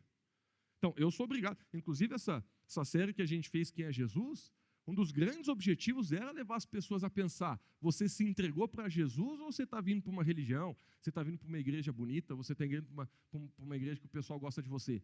Porque muitas pessoas, eu falo isso com todo temor, estão na igreja, mas não são salvas. É verdade isso aí? Isso é a maior pura verdade. Mas eu não posso afirmar que todas as pessoas que se desviaram porque nunca tiveram na fé. Vamos continuar lendo o texto, que é texto bíblico. Provaram o dom celestial, tornaram-se participantes do Espírito Santo, experimentaram a bondade da palavra de Deus e os poderes da era que há de vir. O cara viu o poder de Deus, o cara viu o milagre, o cara viu Deus manifestando. E o que aconteceu com esse sujeito aqui? Onde é que está? Mas caíram. É impossível que sejam conduzidos novamente ao arrependimento, pois estão crucificando para si mesmo o Filho de Deus, sujeitando a desonra pública. Então, para não deixar você em choque, a Bíblia não está dizendo que a pessoa que se converteu, se ela pecar, acabou a vida dela, nunca mais. Né? Não tem como a gente interpretar isso desse jeito. A própria Bíblia diz que o justo cai 7 vezes, mas 7 vezes levanta. Ou seja, ele está sempre lutando contra o pecado. O que a Bíblia está falando aqui é do processo de apostasia, de uma pessoa que, uma vez vivendo todas as experiências que a Bíblia está narrando ali, ela se afasta de Deus e ela volta não só às práticas do passado, mas ela volta à condição mental reprovável, de falar contra Deus, de falar contra o Espírito Santo, de não crer mais no Senhor Jesus. Então a gente tem que tomar muito cuidado, porque senão Satanás ele pode até usar isso para começar a trazer peso sobre você. Uma forma de te acalmar: ô Lucão, estou meio preocupado, Amcel, não sei se eu não estou nesse lugar aí, porque eu já desviei, Amcel. Eu vim para Jesus, passei uns tempos no Portugas, que ops, graças a Deus já foi destruída as duas, né? E depois eu voltei, Amcel. Queridos, se você está aqui, já é sinal que você é salvo. Se você está aqui, se você quer Jesus, se você quer o Senhor, se você quer a coisa certa na tua vida, já é prova suficiente que você não se enquadra dentro dessa tristeza aqui. Mas tem gente que se enquadra. Lucas, quem? Quem sou eu para julgar? Mas eu tenho umas pessoas que eu desconfio, para ser bem honesto. Tem umas pessoas que eu conheço aí que saíram muito longe já. Que se desviaram e estão num lugar muito longe. Essa afirmação que eles fazem, o que eles postam, é muito longe. Essas pessoas, eu não sou ninguém para julgar, mas às vezes eu fico pensando se não é o caso desse sujeito aí. Mas isso aí, eu acho que isso aqui é discussão teológica pior do que a gente está entrando hoje. Isso aqui muita gente fala muita loucura, eu só estou falando aquilo que eu particularmente acredito. Lá em Hebreus, pois a terra que absorve a chuva, olha só, eu sei que a gente lê rápido, às vezes a gente não presta atenção, mas olha, presta atenção nos termos. Pois a terra que absorve a chuva que cai frequentemente dá colheita proveitosa, aquele que a cultivam recebe a bênção de Deus. No entanto, a terra que produz espinhos e ervas daninhas é inútil e logo será amaldiçoada. O seu fim é ser queimada. Amados, mesmo falando dessa forma, estamos convictos de coisas melhores em relação a vocês, próprias da salvação.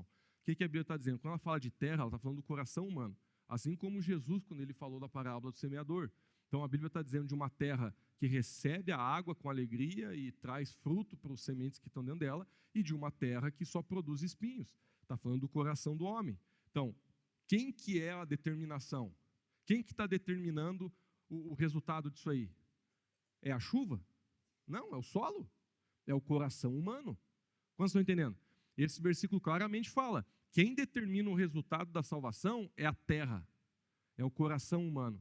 Você recebe a chuva, você recebe a palavra, você recebe o evangelho, você recebe a oportunidade da salvação.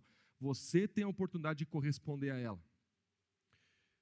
Hebreus 10. E não deixemos de nos reunir como igreja segundo o costume de alguns, mas procuremos encorajar uns aos outros, sobretudo agora que vocês sabem que se aproxima o dia do quê? Da volta de Cristo. Porque se nós pecarmos deliberadamente depois que recebemos o conhecimento da verdade, já não resta sacrifício pelos pecados, mas apenas uma terrível expectativa de juízo e de fogo intenso que consumirá os adversários de Deus. Gente, vamos usar da lógica. Se uma pessoa não pudesse se afastar dos caminhos de Deus, o apóstolo Paulo ia precisar escrever esse negócio? Ia ter sentido algum o apóstolo Paulo escrever essa admoestação à galera, esse cuidado à galera, dizendo: ó, gente, depois que nós tivemos em Cristo, se deliberadamente a gente volta para o pecado, se esquecendo de Deus, fazendo o que a gente quer, vivendo louco, daquele jeito, já não resta mais esperança. Ia precisar ele escrever isso? Não teria sentido, meus irmãos. Então, usando lógica, hermenêutica bíblica, interpretação bíblica simples, a gente já consegue entender que os versículos da palavra, todos, eles estão trazendo um contexto maior. Que, claro, eu volto a dizer, a salvação não é aquilo que a gente perde como você perde uma moeda, mas existe um processo que pode levar à apostasia e à perda da unção, à perda da graça e à perda da salvação. Isso não vem para nos trazer medo, mas para nos colocar num lugar de entendimento sobre a verdade. Hebreus 10. Quem rejeitava a lei de Moisés morria sem misericórdia pelo depoimento de 2 ou 3 testemunhas. Quão mais severo o castigo, o que ele está dizendo aqui? A lei era assim, agora ele vai falar da graça. Moisés está falando da lei, agora vai falar da graça. Quão mais severo o castigo julgam vocês merecer daquele que pisou o Filho de Deus. Está falando agora do tempo da graça, ok? Considerou profano o sangue da aliança, pelo qual ele foi santificado e insultou o Espírito da graça? Pois conhecemos aquele que disse, minha é a vingança, eu retribuirei e também o Senhor julgará o seu povo. Algo terrível é cair nas mãos do Deus vivo. O julgamento, queridos, vai vir sobre todos nós. E aquele que for achado no livro da vida vai entrar no céu. A Bíblia é clara em dizer a respeito disso, esse versículo também fala, porque muitas pessoas elas vêm com esse argumento de que, não, Deus no Velho Testamento era brabo e agora ele ficou bonzinho. Não tem nada a ver. O Deus é o mesmo, ele é o mesmo antes, hoje, sempre foi o mesmo. Mas a aplicação prática na palavra de Deus, ela tem um contexto para a gente entender as coisas. O Velho Testamento serviu para despertar o entendimento do homem da necessidade de Cristo. A gente falou muito sobre isso na nossa série Quem é Jesus, né? Foi, nossa, uma série maravilhosa. E a gente entendeu, Deus não mudou, mas a aplicação da sua verdade na graça, ela nos leva ao entendimento daquilo que realmente Deus queria. Né? Por isso que o Davi ele chegou a dizer uma vez, Deus, eu sei que o Senhor não quer sacrifício, o Senhor quer um coração quebrantado e contrito, porque ele teve uma visão da nova aliança mesmo vivendo dentro da velha. Isso é uma coisa linda, incrível e inédita na Bíblia. Foi a única pessoa que conseguiu ver isso no Velho Testamento, foi Davi. Ele viu, Deus, eu sei que o Senhor está construindo um contexto aqui que não é o que o Senhor não quer animal morto, o Senhor quer é o coração do homem quebrantado. Mas todo o Velho Testamento ele produz, prepara e cria um contexto para que Jesus pudesse vir trazendo a sua salvação dentro daquilo que agora as pessoas poderiam entender. Né? Mas isso aí fica para outra história. Vamos lá. Hebreus está ganhando hoje, né? Tomem cuidado para não rejeitarem aquele que fala, pois como não escaparam os que se recusaram a ouvir quem os advertia na terra, muito menos nós, se rejeitarmos aquele que nos adverte nos céus. A voz dele, naquela ocasião, abalou a terra, mas agora promete uma vez mais, abalarei não apenas a terra, mas também os céus. Aqui a Bíblia está dizendo do poder do homem de rejeitar essa palavra. Queridos, eu vou ter que pular algumas coisas, tá? O horário aqui está pegado. Eu acho que a gente ainda tem mais alguns versículos aqui. Esse aqui é bom. 2 Pedro. Se tendo escapado das contaminações do mundo por meio do conhecimento do nosso Senhor Jesus Cristo, novamente se encontram enredados nela e por ela são dominados. Estão em pior estado do que no princípio. Gente, mais um versículo para mostrar que a Bíblia claramente está falando de um estado que o homem estava em Deus e ele foi para um estado pior. E olha só como a Bíblia diz aqui, o estado, aqui ó, estão pior estado do que no princípio. E aqui que entra aquela questão que eu estava falando, né, de você ser julgado pelo que você recebeu. Lá em 2 Pedro continua dizendo assim, ó, teria sido melhor de que não tivessem conhecido o caminho da justiça do que depois de terem conhecido voltarem as costas para o santo mandamento que lhe foi transmitido. Confirme-se neles que é verdadeiro o provérbio, o cão volta ao seu vômito e ainda a porca lavada volta a revolver-se na lama. O que Pedro está dizendo aqui é o seguinte, gente, era melhor você nunca ter se convertido do que você se converter e se afastar. Por quê? Por causa do princípio que eu acabei de dizer, a gente vai ser julgado pelo que recebeu. Então, somos julgados pelo quanto recebemos, por isso era melhor nunca termos conhecido a Deus se fosse para se desviar depois. É duro, mas é verdade. Estou finalizando, tá, queridos? Mais alguns minutos só. Apocalipse 3:5. Aquele que vencer será igualmente vestido de branco. Vencer do quê? Vencer a jornada. Jamais apagarei o nome dele no livro da vida, mas confessarei o seu nome diante do meu Pai e dos seus anjos. Eu acho muito lindo isso que alguns teólogos trazem da ideia de que a vontade de Deus é que todos sejam salvos. E alguns acreditam, apesar de que não podem afirmar com certeza, que o nome de toda a humanidade está escrito no livro da vida. E o que acontece é que quando nós não correspondemos a Deus, o nosso nome é riscado. Esse termo, Deus riscar o nome do livro da vida, como se já estivesse lá, é um termo usado algumas vezes na Bíblia. Como se o nome de todos nós estivéssemos lá, mas por algum motivo, né, que a gente claramente entende que é o motivo de rejeitar a palavra, o nome é riscado. Aqui em Apocalipse, esse termo riscado, ou seja, se você for riscado é porque estava lá, poxa. Então, eu não estou afirmando que isso é verdade, mas muitos defendem isso, que, né, quando tem esse estudo teológico do livro da vida, né, que o livro da vida é um termo que aparece em toda a Bíblia, não só em Apocalipse. Jesus falou do livro da vida, no Velho Testamento a gente encontra esse termo, livro da vida. As pessoas não concordam em dizer que esse livro é um livro literal, ou que é uma forma de arquivo de Deus, de alguma forma.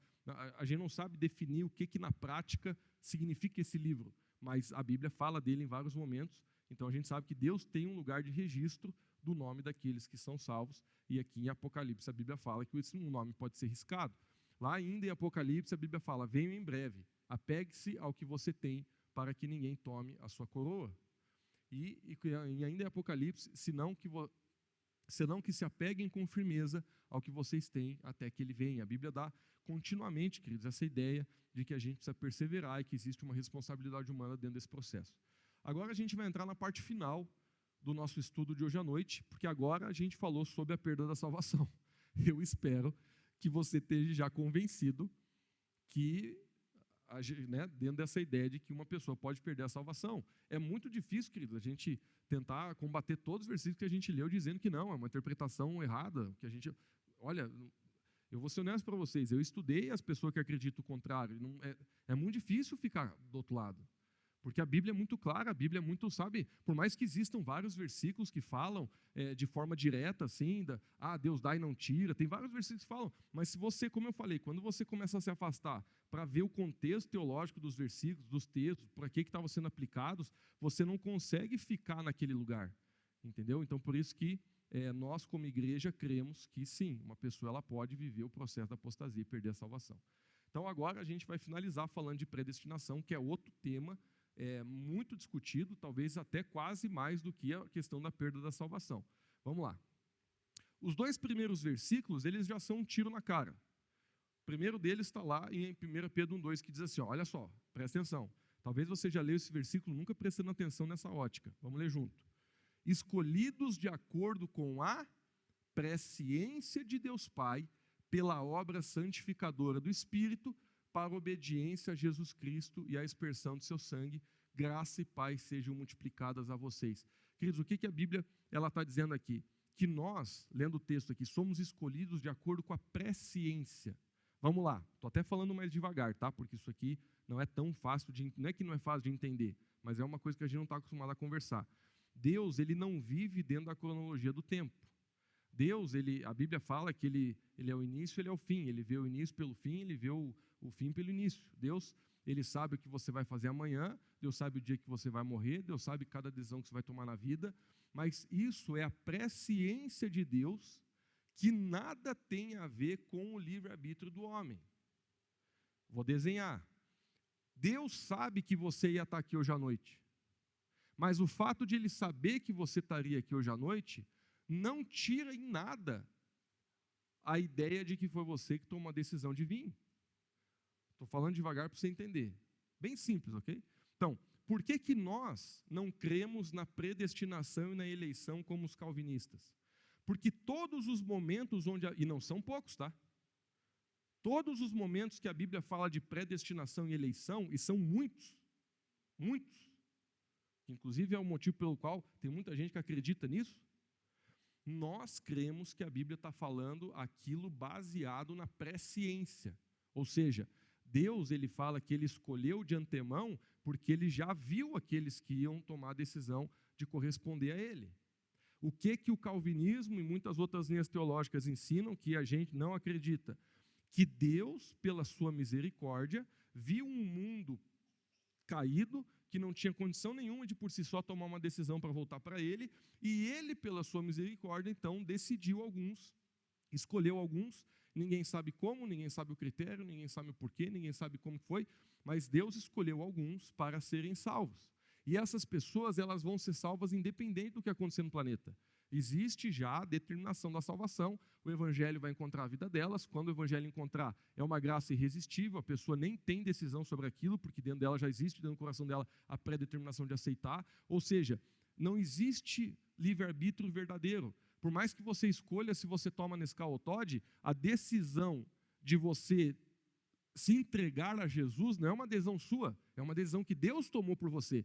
E os caras usam aquele versículo, porque Jesus disse, não foi vocês que me escolheram, mas fui eu que vos escolhi. Então você começa a olhar para os versículos e dizer, rapaz, mas Lucão, um sentido tem. E claro que um sentido tem, senão não estava aqui gastando 2 horas do dia de vocês para tentar explicar por que a coisa não é verdadeira. Mas eu volto a dizer, não existe coerência bíblica. Queridos, por exemplo, Satanás um dia falou uma verdade para Deus, para Jesus.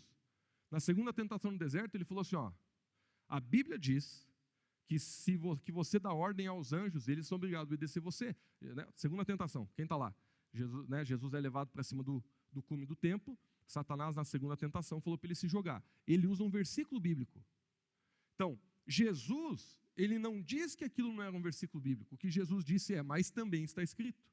Em outras palavras, Jesus fala, você não pode interpretar a Bíblia sem contexto. Você não pode interpretar a Bíblia sem a big picture. Você não pode interpretar a Bíblia só lendo um versículo isolado. Ah, Lucas, mas a gente não lê um versículo isolado, a gente fez uma análise, inclusive, bem profunda. Ok, mas você não pode sair simplesmente determinando coisas porque você lê um versículo ou outro que você não consegue encaixar dentro daquilo que você quer crer. Eu vou ser bem honesto. Todos os calvinistas que eu conheço, eles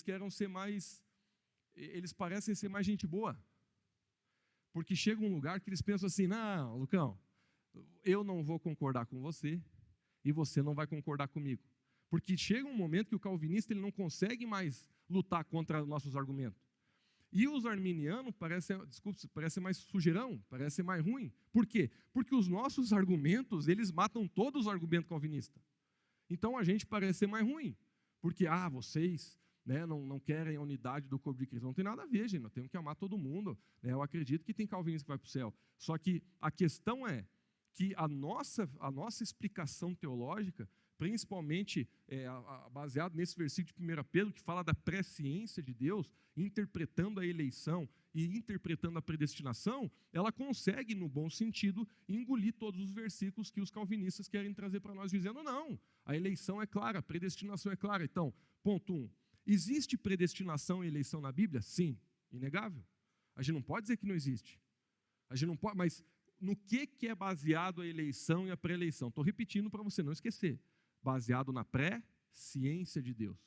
E não na pré-determinância de Deus escolher, o pastor Hugo e a pastora Neuci vão ser salvos, o Zé, não tem o que fazer. O nego pode pedalar, que não tem jeito, a graça de Deus não vai entrar na desse homem. Não tem sentido e não é o que a gente crê. Agora, vamos lá, vamos voltar para alguns versículos aqui, lá em Romanos 8, 29. Pois aqueles que de antemão conheceu, presciência, Deus conheceu de antemão. A Bíblia fala que antes de eu e você nascer, Ele já conhece todos os nossos dias. Então, aquele que de antemão nos conheceu, também os predestinou. Então, Deus predestina segundo a sua presciência. Quem está viajando? Quem está entendendo, levanta a mão. Deixa eu ver, só para eu não ficar desesperado aqui. Ok, de verdade vocês levantaram a mão? Até a criancinha levantou a mão, estou mais tranquilo. Porque aqueles que de antemão conheceu, ok? Também os predestinou para serem conformes à imagem do seu Filho, a fim de que ele seja o primogênito entre muitos irmãos. Então, outro versículo que coloca a coisa em ordem. Mas esses dois são os melhores, tá? Porque os outros versículos não fazem isso. E aí embola a cabeça mesmo. Se você não conhece a palavra, se você não conhece o princípio bíblico, você ouve os outros versículos, tu enrola. Tu fica com medo. Lucão. Porque tem versículo que a gente, inclusive, já leu, que mostra isso. Então, a predestinação é bíblica, mas quase sempre está relacionada à presciência de Deus. 2 Pedro 3,9. Cresçam, porém, na graça e no conhecimento do nosso Senhor Jesus Cristo. E a Ele seja a glória, agora e para sempre. Amém. Gente, por que o autor de Pedro, ele ia dizer para a gente crescer na graça, se a graça por si só decidisse por ela mesma, para quem ela vai, em quem ela cresce. Não faz sentido. A própria Bíblia fala, cresçam na graça. Existe uma decisão que você pode tomar, orando, lendo a Bíblia, amando, decidindo por se aproximar de Deus, que faz com que a graça, o favor do Senhor venha sobre você. 2 Timóteo 2,1, portanto, você, meu filho, fortifique-se na graça que há em Cristo Jesus. Mais uma vez, mesmo prego, mesmo martelo. Por que que então o apóstolo Paulo ia falar para Timóteo se fortalecer na graça, se a graça ela tivesse sentido próprio, fosse unilateral, e só ela decide quem ela encontra, só ela decide quem que ela abençoa, só ela decide quem que ela salva? Não faz sentido o apóstolo Paulo dizer para o cara se fortalecer na graça, se aquilo fosse uma coisa unilateral da vontade de Deus. Como você está entendendo? Mais um versículo de Timóteo, portanto, desculpa, é o mesmo. 2 Coríntios, como cooperador, agora esse aqui é top, esse aqui é poderoso. Como cooperadores de Deus, insistimos com vocês para não receberem inutilmente a graça de Deus. Nossa, mãe, mais claro que isso aqui, meu povo. Qual que é o ponto? Não é a gente entender assim, Lucas, então, Deus não tem parte nisso? Claro que tem. Queridos, a gente tem fé porque Deus ele derramou fé sobre a gente. A gente deseja a Deus, claro, porque Ele nos amou primeiro. Não, a gente corresponde ao amor que Deus fez, mas esse é o principal termo. Não é um e não é o outro. Não é só responsabilidade humana, assim como não é só soberania de Deus.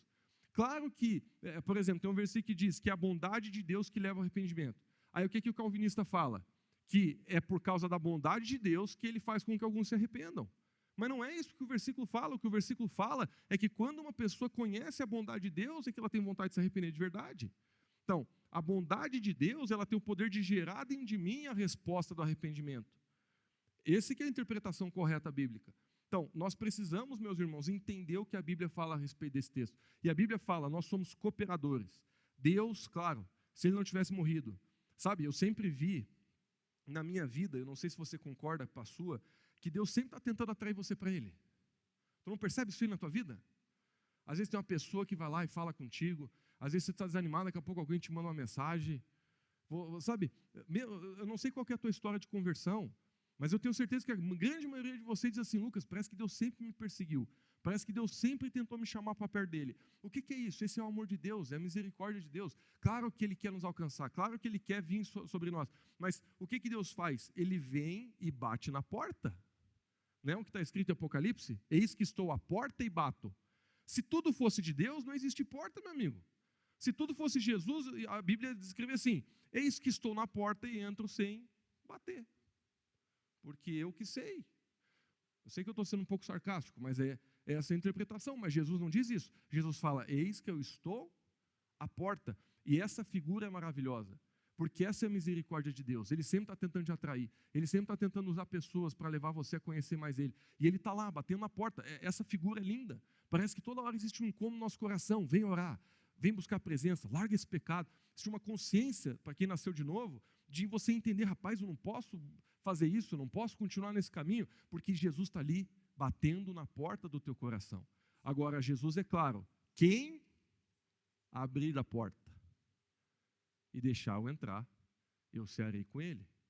A cooperação, essa é a resposta, meus irmãos. É a cooperação, é isso que você tem que entender, e é isso que o texto fala. Existe a parte que é de Deus, é inegável. Por isso que os versículos que o calvinista fala, a interpretação não está totalmente errada. Claro que é Deus que derrama a graça, claro que é Deus que faz o caminho. Se Deus não tivesse feito, a gente não tinha como decidir por nós mesmos. Por isso que Jesus ficou 3 anos enrolando para vir para a terra. A gente explicou isso na pregação lá da série. Ele teve que trazer todo um contexto, construir todo um contexto, não só cultural, mas social. Lembra dos impérios que a gente estudou no último culto de ensino, que a gente falou até da revelação de Daniel, dos 5 impérios que se levantaram na terra antes de vir Jesus? Quem lembra disso aí? Não sei quem aqui estava, mas Jesus ele preparou todo um contexto para que aí sim ele pudesse vir. Então é lindo, meus irmãos, a gente vê que realmente, se Jesus não tivesse feito a parte dele, não tinha o que a gente fazer, não tinha. Mas hoje existe a decisão que cada um de nós precisa tomar, de dizer sim, de abrir a porta do coração e de entrar por essa porta e ser conduzido por esse caminho. Somos então cooperadores e trabalhamos em conjunto com Deus para a salvação, para a redenção e para tudo. Ou seja, Deus é quem faz tudo, mas você precisa permitir que Ele faça. Tito 2,11, pois a graça de Deus se manifestou salvadora, agora eu vou só ler, tá? Para a gente acabar. Salvadora a quem? Palmeirense? Não, todos os homens. 1 Timóteo 2,3, isso é bom e agradável diante de Deus, o nosso Salvador, que deseja... Ah, Lucas, mas no grego todos não é todos. Não, todos é todos aqui, no hebraico, no grego, no chinês. Que deseja que todos os homens sejam salvos e cheguem ao conhecimento da verdade. Essa é verdade, meus irmãos, é o que a palavra de Deus fala. Esse é o coração de Deus. Mateus 18,14, da mesma forma o Pai de vocês que está nos céus não deseja que nenhum desses pequeninos se percam.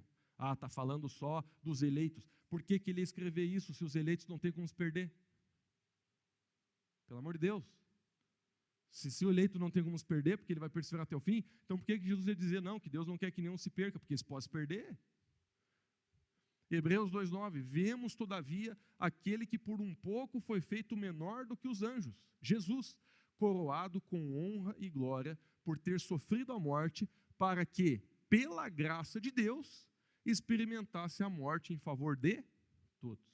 Aí, claro, os calvinistas vão morrer segurando a banana na mão. Não, esse todos são os eleitos, são os eleitos. Não dá de interpretar desse jeito. Atos 13:43. Despedida a congregação, muitos dos judeus e estrangeiros piedosos convertidos ao judaísmo seguiram Paulo e Barnabé. Estes conversaram com eles, recomendando-lhes que, pessoal, o negócio é o seguinte, vocês tomaram a decisão certa, mas agora existe um caminho que, se você não tomar cuidado, você pode pipocar. Estou usando os termos de hoje, mas é o que você está lendo ali. O apóstolo Paulo olhou para eles e falou, vocês se converteram, mas a partir de agora, cuidem para que vocês continuem nessa graça, para que vocês continuem nesse caminho, porque esse processo pode ser em algum momento abortado. Lá em Atos. Então Paulo e Barnabé responderam corajosamente, era necessário anunciar primeiro a vocês a palavra de Deus, uma vez que a rejeitam e não se julgam dignos da vida eterna. Agora nos voltamos para os gentios. Então aqui claramente o apóstolo está dizendo que teve pessoas que rejeitaram a graça, rejeitaram Jesus. Eu tenho certeza que muitos de vocês aqui, não foi na primeira vez que a palavra bateu que vocês aceitaram. Muitas vezes a gente rejeitou. Eu, quantas vezes eu rejeitei mesmo dentro da igreja, sendo filho do pastor Hugo? Então, o homem pode sim dizer não para a graça. O homem pode sim dizer não para Deus. E é isso que a gente lê em todo o Evangelho. Atos 13:48. Ouvindo isso, os gentios alegraram-se e bendisseram a palavra do Senhor. E creram todos os que haviam sido designados. Aqui eu coloquei até entre parênteses, porque outras versões falam destinados. Então, esse é um versículo que muito fortemente os calvinistas usam, e até quem não é calvinista, mas acredita na preeleição, porque eles leem esse texto e eles falam que não, Lucas, está aqui, ó. E todos os que creram ali no momento de Atos foram aqueles que estavam designados para a vida eterna. Então, eles utilizam esse texto para dizer, quem creu é quem estava predestinado. Mas não, meus irmãos, a gente entende a predestinação dentro da ótica da presciência. Quantos estão entendendo? Então, Lucas, mas tem algum versículo? Li dois. Os dois primeiros lá, 1 Pedro, Romanos 8. Os dois falando da presciência antecedendo a preeleição. E é assim que nós interpretamos a eleição e a escolha de Deus. Ele, claro que esse versículo está correto.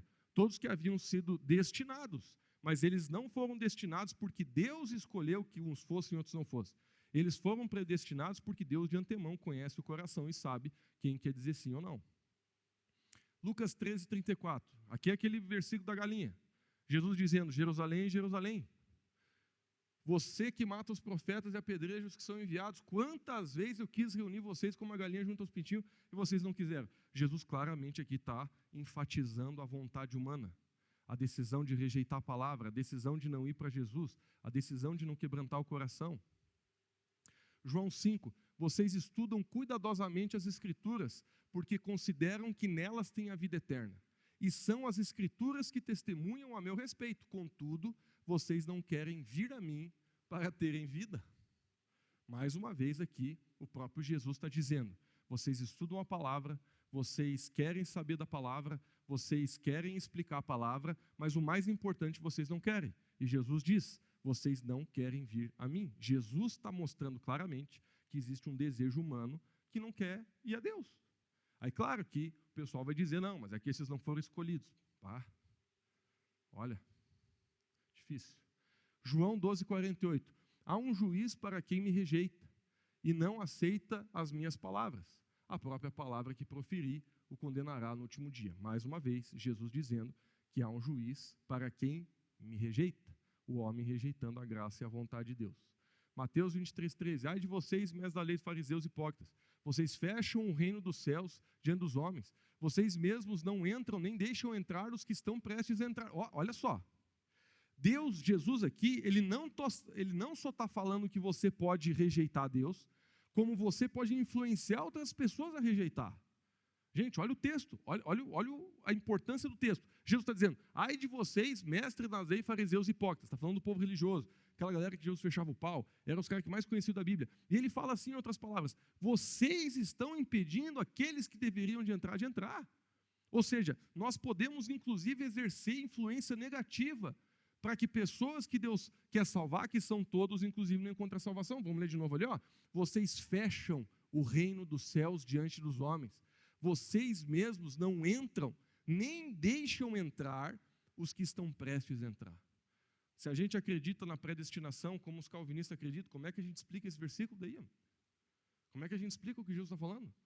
Jesus ele fala que não só o nosso livre-arbítrio tem o poder de rejeitar a Deus, mas a gente pode, inclusive, através da nossa forma de vida e de ensino errado, equivocado, impedir que outras pessoas entrem. E ele está dando a mijada ali nos fariseus dizendo isso. Então, claramente, a gente entende a palavra de uma forma bem clara, de que nós podemos sim rejeitar. Meu Deus. Esse aqui é aquele versículo poderoso, que ele diz, ó, vamos ler o texto?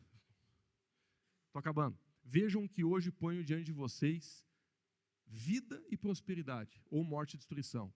Pois hoje ordeno a vocês que amem ao Senhor, o seu Deus. Andem nos seus caminhos e guardem os seus mandamentos, estatutos e ordenanças. Então vocês terão a vida e aumentarão em número. E o Senhor, o seu Deus, os abençoará na terra em que vão entrar para dela tomar posse.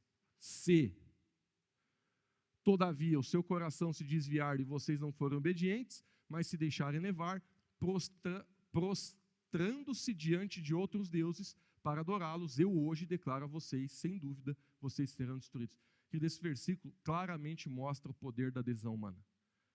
É o caminho da vida e o caminho da morte sendo colocado na frente. E a Bíblia fala, escolhe vida, para que você seja abençoado. Não viverão muito tempo na terra em que vão entrar para dela tomar posse depois de atravessar o Jordão. Hoje, olha só, queridos, hoje tomo os céus e a terra como testemunha contra vocês, de que apresentei diante de vocês a vida e a morte, a bênção e a maldição. Agora escolham vida, para que vocês e os seus descendentes vivam. A Bíblia claramente nos mostra em muitos momentos, o caminho da vida e da morte sempre vai estar diante de vocês. Escolha vida. Você tem que escolher pelo livre-arbítrio que Deus te deu e pelo aquilo que você com o seu coração decidir. Josué, se porém não agrada a vocês servir ao Senhor, escolham hoje a quem irão servir, se aos deuses a que os seus antepassados serviram além do Eufrates, ou aos deuses dos amorreus, em cuja terra vocês estão vivendo. Aí ele enche o peito de ar e diz, eu e minha casa serviremos ao Senhor. Em outras palavras, eu já tomei minha decisão, minha descendência vai servir ao Senhor. Essa adesão minha que influencia toda a minha casa. Se vocês estiverem dispostos a obedecer, comerão os melhores frutos dessa terra, mas se resistirem e se rebelarem, serão devorados pela espada, porque o Senhor é quem fala. Mais uma vez a Bíblia mostrando. Apocalipse, o Espírito e a noiva dizem, vem, todo aquele que ouvir diga, vem. Quem tiver sede, venha, e quem quiser, o verbo querer, o verbo desejar, uma decisão pessoal de desejar, de querer. E quem quiser, beba da graça da água da vida. Ou será que você despreza as riquezas da bondade, da tolerância e da paciência dele, não reconhecendo que a bondade de Deus que leva ao arrependimento? Então esse versículo muitos usam para defender. Não, Lucas, é a bondade de Deus, homem. Não no sentido que Deus amando a gente se quebranta. É no sentido assim, porque Deus ele teve a bondade de alguns, ele vai levar alguns ao arrependimento. Estão entendendo? Só que é uma interpretação equivocada. Meu Deus do céu, quantos tem mais ainda, será, Vicky? Deixa eu ver aqui, queridos, bem rapidinho, tá? Porque eu quero ver se eu termino aqui já, porque eu queria dar um tempinho para vocês perguntar. Deixa eu ver quantos que tem ainda. São 120 slides. Tá, eu vou pular alguns aqui, tá? Mas dá vontade de ler, né? É uns versículosão, né? Uns versículosão demais, cara. Olha aqui, ó. Quando eles ouviram isso, não apresentaram mais objeções e louvaram a Deus, dizendo: então Deus também concedeu aos gentios arrependimento para a vida. Aí eles pegam esse versículo e falam: ó, Deus que concedeu arrependimento. Não, queridos, o que o versículo está dizendo é que Deus abençoou aqueles que tiveram um coração responsivo. E uma vez que você tem um coração responsivo, Deus, Ele vai abençoar a tua vida, Ele vai trazer as bênçãos a você, assim como o autor de Deuteronômio leu e tudo mais. Olha aqui, ó. Lá em 2 Timóteo, deve corrigir com mansidão os que se opõem a Ele, na esperança de que Deus lhes conceda o arrependimento, levando-os ao conhecimento da verdade, para que assim voltem à sobriedade e escapem da cilada do diabo, que os aprisionou para fazer a vontade dele. Então, mais uma vez aqui a gente vê esse termo, na esperança de que Deus lhes conceda o arrependimento. Então, eles pegam esse versículo e falam que é Deus que concede o arrependimento. Falo aqui, ó, é Deus que concedeu. Mas o que nós cremos? Nós cremos na cooperação. Deus é quem opera o querer e o realizar. Amém? Mas isso não significa que não existiu uma decisão minha para Ele fazer isso em mim. E é isso que nós cremos. Que Deus, Ele opera sim o arrependimento, Deus, Ele opera sim a revelação. A própria Bíblia fala que toda a revelação que a gente tem vem de quem? Do Espírito Santo. Então é Deus que opera inclusive a revelação, mas para isso precisa existir um sim, precisa existir uma porta que se abre, precisa existir uma decisão de rendição, precisa existir uma decisão de arrependimento. Nós precisamos cooperar com Cristo para que Deus, Ele possa continuar fazendo a obra em nós. Pedro respondeu: arrependam-se aqui. Claramente ele está dizendo: gente, vocês vão ter que dar um passo. Arrependam-se. Jesus também falou isso. E cada um de vocês seja batizado. Jesus falou aqui, ó, o tempo é chegado, o reino de Deus está próximo. Isso aqui é a palavra de Jesus. Arrependam-se. Jesus aqui está dizendo: gente, existe um passo que vocês têm que dar dentro de vocês, que a Bíblia chama de arrependimento. Estou acabando, já vi ali, falta só mais uns 3, 4, tá? Então, o arrependimento não é só da parte de Deus, como também não é só da parte do homem. É uma interação entre os dois. Mas é claro que Deus deu o primeiro passo. Claro que Deus nos amou primeiro. Claro que é por causa do que Jesus fez que a gente tem o poder de reagir.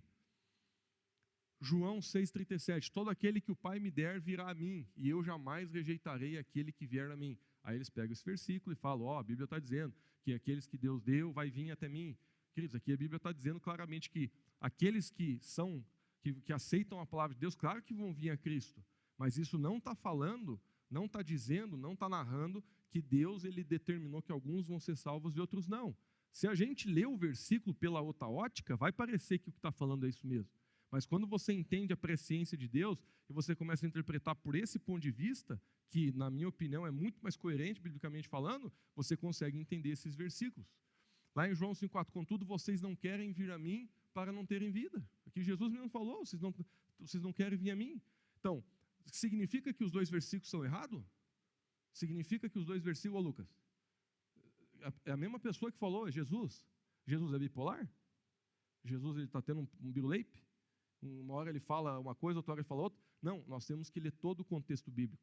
Do mesmo jeito que Jesus fala assim, ó, todo aquele que o Pai me der virá a mim, e eu jamais rejeitarei aquele que vier a mim. A gente vê isso e a gente diz: poxa, parece que isso aqui está soando como predestinação. Mas o mesmo Jesus, inclusive eu acho que num capítulo anterior fala que existem pessoas que não vão a Ele. Existem pessoas que elas não querem Jesus. Então, pera lá, a gente só tem duas conclusões para chegar. Ou a Bíblia ela é controversa, ou o próprio Jesus é controverso, ou a gente está diante de um desafio teológico que a gente tem que estudar mais e entender mais o contexto geral.